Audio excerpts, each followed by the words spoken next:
Voilà, mesdames, messieurs, soyez les bienvenus sur ce plateau pour l'édition 93 du livre Sur la place à Nancy. Le grand secret des pyramides de Gizeh avec Guy Mouni, bonjour. Bonjour. Et puis Guy Gruet, votre complice. Je voudrais vous montrer ce livre aux éditions du Rocher. C'est pas un roman, bien sûr, mais c'est quelque chose de très intéressant et je dirais de fascinant, monsieur Guy Mouni. Alors, on va, si vous voulez bien, essayer d'en savoir un tout petit peu plus. Moi, je me suis plongé un petit peu à l'intérieur de votre bouquin. Vous êtes tous les deux, Guy Mouni et Guy Gruet, passionnés par l'Antiquité et les mystères de la civilisation égyptienne. Vous venez de présenter aujourd'hui donc ce livre que vous avez fait en commun sur les pyramides de Gizeh. Tout d'abord, où se situe Gizeh? Eh bien, le plateau de Gizeh se trouve près du Caire. C'est un plateau qui surplombe donc la vallée du Nil à environ 42 mètres d'altitude et où se placent donc les 3 pyramides principales d'Égypte et certainement les monuments les plus visités d'Égypte. On dit qu'elles sont gardées par un sphinx. C'est vrai? C'est exact, un sphinx tourné vers l'est. Et on disait d'ailleurs qu'il y avait 3 pyramides même pas alignées, un sphinx posé au hasard. Alors c'est ce que nous avons fait, Guy Gruet, de démontrer qu'il y avait un ordre rigoureux et tenant qui nous a conduits dans cette folle aventure. Alors, outre les pyramides, c'est l'énigme du tracé de tous les éléments du plateau de Gizeh que vous tentez de résoudre. Vous allez jusqu'à dire que ce serait une maquette en vous aidant de cette phrase « Ce qui est en haut est en bas et ce qui est en bas est en haut ». Alors, une maquette de quoi? Bien, tout d'abord, on peut dire que cette phrase a été dite, ou tout au moins relevée par Hermès, qui est le successeur en somme de Thoth pour les Égyptiens. Et cette phrase se trouve sur ce que l'on appelle la table d'émeraude, c'est-à-dire des écrits très anciens qui relatent toute une sagesse et qui s'expriment encore une fois avec cette géométrie. Nous allons pas refaire la démonstration géométrique, mais on peut peut-être dire que le plateau de Gizeh repose sur un seul triangle. Pouvez-vous nous en dire un petit peu plus ou nous développer ça en quelques mots? Oui, nous avons pensé que ce triangle obtenu en joignant le centre de Khéops, la grande pyramide, et Mykérinos, la petite, en laissant Képhren à l'écart, tant pis, donnait un côté de triangle pyramidal, on en trace la base 51 degrés, 51 minutes, on referme le triangle et on obtient quoi? Un trait qui passe par la tête du sphinx. C'était donc la démonstration qu'il y avait un ordre.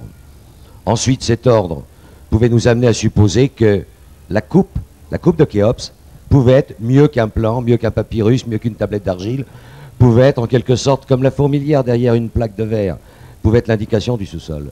Et Guy Gruet aussitôt avait accroché le fait qu'il y a un écart, quand on regarde la pyramide de face, l'écart de 14 coudées, vous pouvez l'expliquer, Guy? Oui.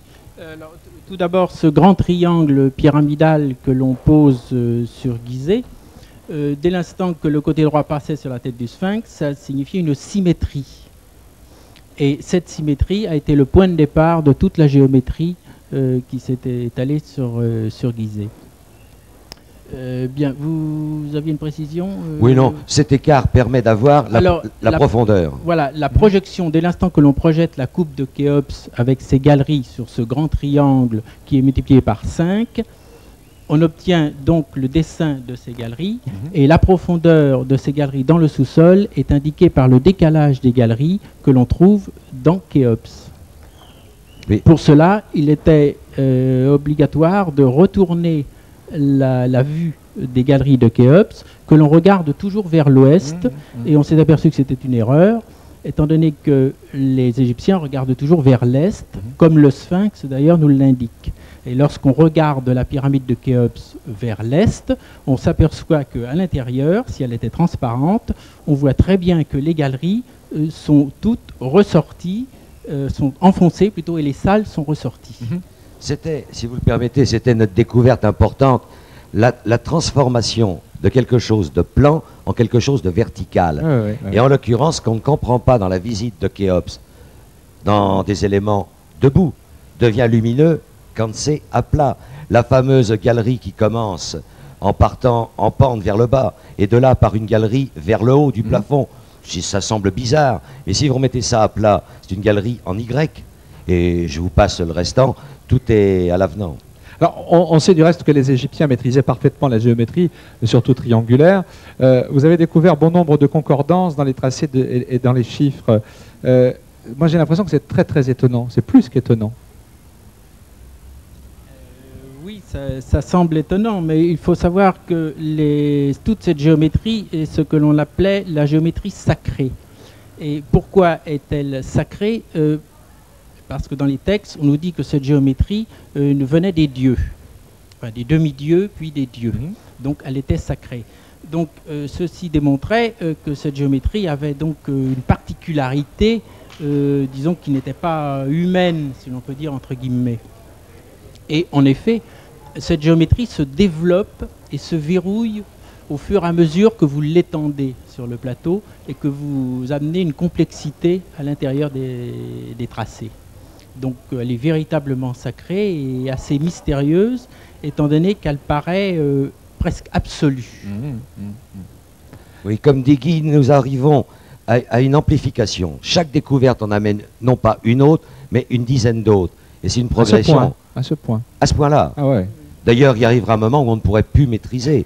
Et si on le dit tout net, et on va le dire, ça donne l'impression que si on faisait des rhodoïdes, il en faudrait au moins 15 superposés, et ça ne suffirait pas. C'est une conception en CAO, ce qu'on appelle la conception assistée par ordinateur, donc ça étonne. Et à dire vrai, comme les Égyptiens ne pouvaient pas voir ça, nous sommes arrivés très vite à une impression personnelle que les Égyptiens ont découvert un complexe souterrain complètement affolant qui n'était pas à leur taille, ni à la taille des générations proches, et ils ont fait une maquette protégée, ils ont mis ce plan debout, avec beaucoup de pierres autour, pour qu'un jour, une génération soit capable de l'exploiter et de relayer. Voilà notre sentiment, et je ne vous cache pas qu'il se confirmera à travers les autres ouvrages. Le système des ordinateurs aujourd'hui ont permis de mieux comprendre la construction des pyramides?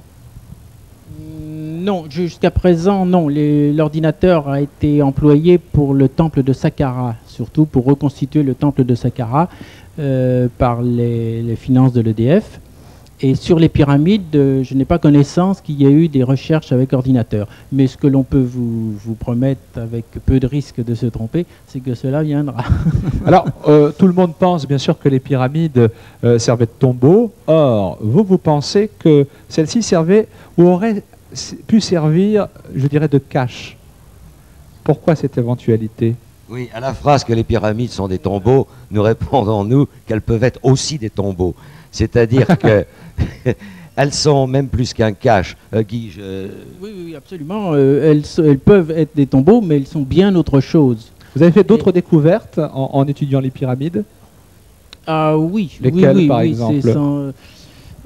Bon, dans le domaine, enfin, restons tout de même sur Gizeh. Nous avons trouvé, par exemple, que l'emplacement d'une petite pyramide insignifiante, qui n'est même pas codifiée par les égyptologues, se trouve à être le centre géométrique de Gizeh, par exemple. Bon, qu'est-ce que vous avez? Alors, nous avons trouvé aussi tous ces canaux qui se trouvent dans le sous-sol de Gizeh, qui viennent justement du développement de cette géométrie et qui sont absolument conformes à ce que l'on retrouve dans la maquette de la pyramide de Khéops. Alors par exemple, vous parlez notamment du puits Campbell comme un mystère. Oui, le puits Campbell figure en tant que tombeau. Il est connu sous le nom de tombeau parce qu'à moins 18 mètres, à une époque, le colonel Vise avait trouvé là un sarcophage. Mais nous, en raison de nos travaux, de la superposition des tracés, nous savons qu'à l'aplomb se trouvent les fameux canaux souterrains que nous annonçons. Et dans ce contexte, il est évident qu'en dessous le sarcophage qui avait été trouvé, à 18 autres mètres, donc à moins 36 mètres en tout, là on retrouve les fameux canaux. C'était donc pour nous une cheminée pour échappement de vapeur ou une cheminée de décompression. Et le schéma qu'on trouve en fin de compte est un schéma dont je ne donnerai pas le nom et qui non plus je suppose, mais qui est un schéma très connu par tout le monde et auquel on ne peut que donner une certaine qualification. C'est impressionnant. Alors, en lisant votre livre, on lit que Hérodote avait parlé notamment des pyramides bien avant, même des canaux souterrains. Est-ce que vous pouvez nous en parler un tout petit peu? Oui. Hérodote avait dit que le roi Khéops reposait sans doute dans une île souterraine reliée au Nil par un canal. Donc Hérodote a l'avantage d'avoir vécu à peu près à mi-chemin entre la construction des pyramides et notre époque actuelle. Donc c'est une hypothèse intéressante. Mais notre hypothèse à nous est que précisément, nous, à cet endroit-là, on trouve, nous, un canal par nos plans, et un canal qui, par contre, n'alimente pas l'île, il ne prend pas de l'eau dans le Nil pour l'amener à cette île souterraine. Nous, il rejette les effluents vers le Nil. Et c'est ça qui nous paraît intéressant. C'est la concordance avec l'existence d'un canal. Par contre, l'usage a une toute autre version, un autre sens, et c'est ce qui en démontrerait le côté vraisemblable, en plus. Est-ce que vous avez des contacts avec des Égyptiens? Est-ce que vous avez, quand vous faites vos études et vos schémas et votre travail, vous prenez des informations auprès des oui, alors ça, certainement, nous avons pris toutes les informations possibles, disons, dans la littérature des égyptologues, hein, c'est sûr. Mais au point de vue renseignement direct, nous avons quelques contacts tout de même avec des responsables de Gizeh, mais c'est encore au tout début. Est-ce que c'est facile à traduire ce qui était écrit à l'intérieur des pyramides? Alors en fait, il n'y avait pas grand-chose d'écrit à l'intérieur des pyramides. Nous interprétons, une géométrie. Rien du tout. Dans les 3 pyramides de Gizeh, pour l'instant, nous disons bien c'est les 3 seules qui nous intéressent. Oui, bien sûr. Il faut rappeler qu'il existe tout de même 70 pyramides en Égypte. Et pourquoi s'intéresser uniquement à celle de Gizeh? Alors ça, il faut demander la question à la plupart des égyptologues. Pourquoi s'intéresser uniquement à Khéops? Vous pouvez remarquer le nombre de livres qu'il y a eu sur Khéops sans arrêt, parce que chacun sent que c'est une chose extraordinaire. La construction de la pyramide de Khéops est extraordinaire. Même dans le temps, elle ne correspond pas aux données de l'époque. Voyez-vous, avant, on a commencé à travailler la pierre, et puis arrivé à quelques années, à une génération après, on fait quelque chose de parfait. Bon, et ça dérange un petit peu. Donc, on s'est intéressé surtout, toujours à Khéops. Bon, nous-mêmes, on avait en tête, bien entendu, Khéops, le plateau de Gizeh. Donc, on s'est tout de suite penché sur cet endroit, qui en somme est le plus connu du public. Voyez-vous, que si on parle de la pyramide de Séti Ier, je suis sûr que personne ne pourra me dire où est la pyramide de Séti Ier. Que la pyramide de Khéops, tout le monde sait où elle se trouve. Bien sûr. Donc on s'est intéressé principalement. Qu'est-ce qui vous fascine le plus dans votre travail? Je dirais c'est un émerveillement d'enfant. Quotidien. Ouais. Et ça explique d'ailleurs pourquoi nous sommes restés sur Khéops au départ. C'est une affaire sur laquelle on s'est penché pratiquement sans conviction, par pure curiosité. Mais ensuite, par honnêteté, on s'aperçoit que ça répond. Donc, par fidélité, on enchaîne. Et les découvertes, je vous dis, sont infinies. C'est la pyramide inversée. Les découvertes sont de plus en plus nombreuses. Donc, on est émerveillé à tout moment. On espérait presque au début être contredit par les faits. Ça nous aurait reposé. Mais à l'inverse, les événements et les découvertes se succèdent, nous répondent et nous projettent en avant. Vous travaillez comme des journalistes? Complètement. Je l'avais dit, si vous permettez. Nous avons travaillé comme des journalistes ou comme des flics, le mot étant dit, avec beaucoup d'affection. C'est une véritable enquête, quoi. Voilà, c'est une enquête. C'est une enquête. Pour revenir sur ce qui nous émerveille, c'est surtout la complexité de l'architecture et de la complexité de cette géométrie qui se développe pratiquement à l'infini. Bon, et c'est là où on est poussé à vouloir, disons, répondre qui était capable de faire ça, et sûrement pas les Égyptiens. Est-ce qu'on découvre des secrets en faisant toutes ces recherches? Nous, on n'a pas trouvé spécialement de secrets, mais il est évident que les recherches qui ont été faites jusqu'à présent portaient sur le culturel, sur l'historique. Il y a eu des symbolistes, des visionnaires, des ésotéristes. Il y a eu tout. Or, de toutes ces versions, on pourrait dire que la note est celle qui tient le mieux la route. Ça n'est pas encore démontré, mais ça, nous attendons que les fouilles soient faites. Il y a des endroits, il n'y a qu'à creuser de 4 mètres, il n'y a pas un monument touché, on veut même bien payer la fouille. En vérité, les vrais secrets se trouvent dans les salles que nous indiquons. D'accord. Alors la visite de ces salles apportera alors là de véritables secrets. Encore, et les secrets, d'après ce qu'on peut penser, ne sont pas des secrets. Enfin, on les présume. On se doute de ce que l'on va trouver, mais il est difficile de l'annoncer parce que ça risque de déranger quand même pas mal les consciences. Oui. Moi, j'aimerais bien, Monsieur Mouni, si vous êtes d'accord, que vous nous parliez un petit peu du sphinx de Gizeh. Le sphinx de Gizeh était un élément qui vient de donner son importance, qui vient de démontrer son importance. On trouve à proximité de lui des pyramides enfouies. superposées, il y en a 5, il y en a qui sont purement fictives, elles servent à la géométrie, ou voire à des niveaux vibratoires, c'est une autre méthode de travail. Mais il y en a en tout cas une, voire deux, qui sont réelles et qui permettent l'intercommunication sous tous les bâtiments de Gizeh. Et c'est peut-être là où ça rejoint certaines vues ou certaines hypothèses d'initiation ou d'autre chose. En tout cas, nous trouvons par nos plans la démonstration d'une intercommunication souterraine. Et donc le livre, on le dit dans un livre... Et la découverte des salles et des galeries sous le Sphinx apportera certainement, alors là, les plus grands secrets. Ah, ce sera un nouveau livre, c'est une nouvelle, un nouvel C'est ouvrage. un nouveau livre qui a été remis à l'éditeur qui nous a signé le contrat il y a 15 jours. Et on peut dire que ce qui est trouvé est vraiment d'une ampleur, même si on devait nous la contester, est d'une ampleur plus que mondiale. C'est une affaire énorme, énorme. Alors, moi, je me Mondial, pose, parce que ça je me intéresse pose une toute question. l'humanité. On a 5 minutes encore d'émission ensemble. Pour écrire un bouquin comme celui-ci, vous vous êtes découvert comment? Comment est-ce que vous avez réussi à travailler en commun? Comment toute cette histoire, c'est pas évident de trouver quelqu'un qui a la même passion dans un domaine comme celui-ci qui est quand même complexe.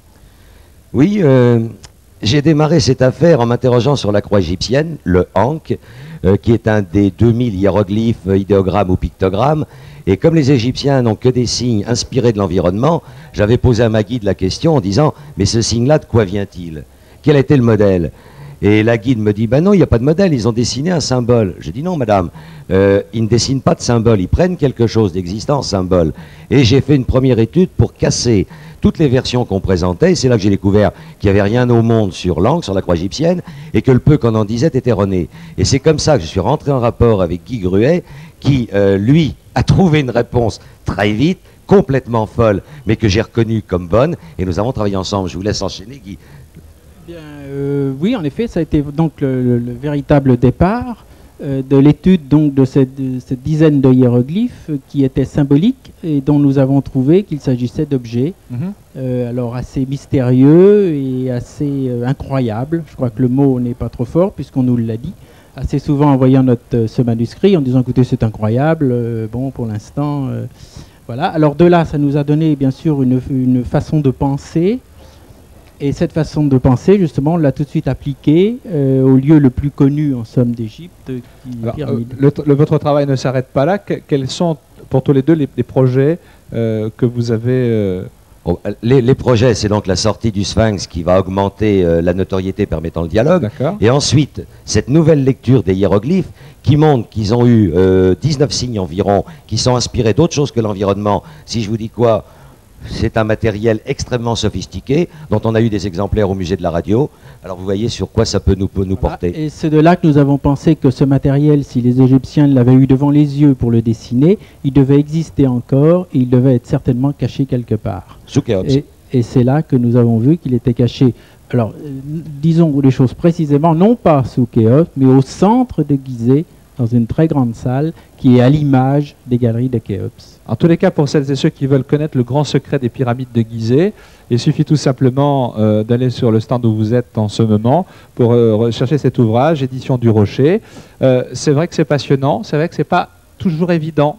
Hein, j'avoue sincèrement qu'il faut parfois relire plusieurs fois, il faut revenir en arrière, il faudra presque avoir votre numéro de téléphone à l'intérieur pour vous appeler, pour avoir quelques explications complémentaires, mais en tous les cas, ça permet quand même de lever un petit peu le secret sur des questions qu'on pourrait se poser concernant ce domaine fascinant. On peut ajouter que tous les schémas qui se trouvent dans ce livre sont non seulement vérifiables, mais contrôlable par des experts. Donc c'est vraiment authentique. Ce qui n'a pas été fait jusqu'à présent, mais qui viendra en son Juste temps. avant de vous quitter, j'ai tendance à vous poser une autre question qui n'a peut-être rien à voir avec les pyramides de Gizeh, mais il y a des formes de pyramides qui ont été construites complètement dans un autre pays, je crois que c'est en Amérique du Sud, mais avec est-ce qu'il y a un rapport ou pas par rapport à cette construction ?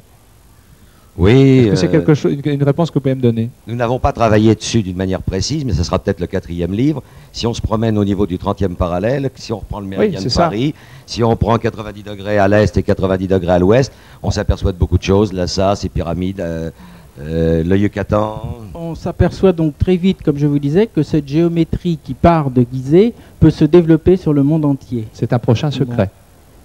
Messieurs, je vous remercie infiniment d'être venus sur ce plateau pour nous parler du grand secret des pyramides de Gizeh. Merci, à très bientôt, on vous applaudit. Au revoir. Merci.